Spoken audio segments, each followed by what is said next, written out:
Assalamualaikum warahmatullahi wabarakatuh. Jumpa lagi kita dalam channel saya. Hari ini 17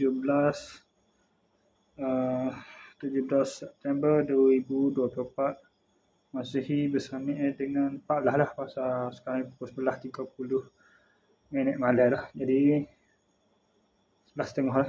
Jadi sudah berubah kepada 14 Rabiul Awal lah. Okey, untuk sesi video dari report untuk hari ini iaitu 17 September 2024 Masihi bersamaan dengan 13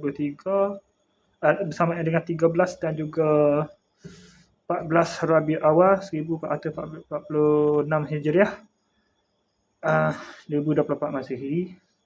17 September 2024 Masihi bersamaan dengan 13 dan 14 Rabiul Awal 1446 Hijriah. Okey, pagi tadi jadi pagi tadi saya bangun pukul 6.44 pagi. Tidur berapa malam? Ada ingat tidur malam tidur berapa? Tidur pukul 2 pagi dah malam dah. Sekadar tu lah, rutin biasa dah. Malam tak ada tu. Tak boleh cerita lah. Banyak buang masa. Okey, terus bangun pukul 5.44 pagi bangun terus mandi sembahyang subuh, kemudian terus bergegas pergi ke tempat kerja di mana di masjid sembahyang subuh. Lepas sembahyang subuh tu dekat jadual tu biasa sampai sana. Lepas tu balik pergi ke makhluk saya, siap-siap. Lepas tu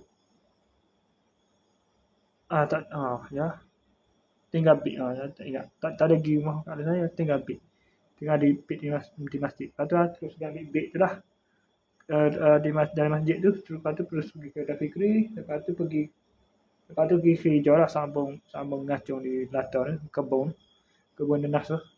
Sambung kerja nak ini siap lah ngacung cacat berupuk sikit ke semua tu. Lepas tu singgah tu ambil tutuh motor, kutip motor hak tutuh lah, asing apa saya asing dan juga ni piwal. Lepas tu siap-siap tu bagi motor bahagian masing-masing, balik lah.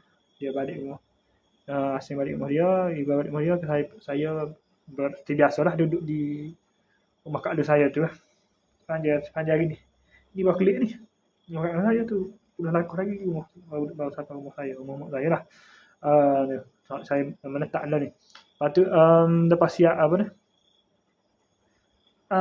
lepas tu mandi klik rumah singgah rumah kak saya tu, mandi sembahyang dahulu. Lepas tu suruh ngantuk tidur di buat internet tu, Facebook tu, kalau ngantuk tidur tu bangun pukul 6 petang pula. Bangun sembahyang asar.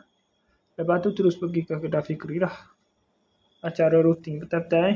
Lepas tu balik semula ke rumah kak saya sembahyang maghrib. Lepas tu saya pun lepas maghrib tu dah saya pun lepas sembahyang maghrib tu saya pergi ke masjid pula, ada kuliah hari ni. Lepas tu ada makan-makan sikit lah yang lepas kuliah. Selawat, ada berselawat lah, ada sesi selawat lah, maulid Nabi. Lepas tu lepas makan tu kan saya pergi ke kedai perahu sambil cosplay sebagai kanifikan kan. Lepas tu ini naik sana, Pak Riyal lah ni naik apa, Pak Riyal sebelah penuh. Lepas tu saya kena balik sini kan, singgah rumah kedai Fikri. Sesi biasa lah rutin malam ni mandi minum air tu. Lepas tu balik dalam pukul 11:20 saat ni. Lepas balik tu terus main sini sampai sejauh ni 11.30 saat ni terus buat video ni. Okey, sekadar itu saja untuk sesi video daily report untuk hari ini. Assalamualaikum, jumpa lagi, bye.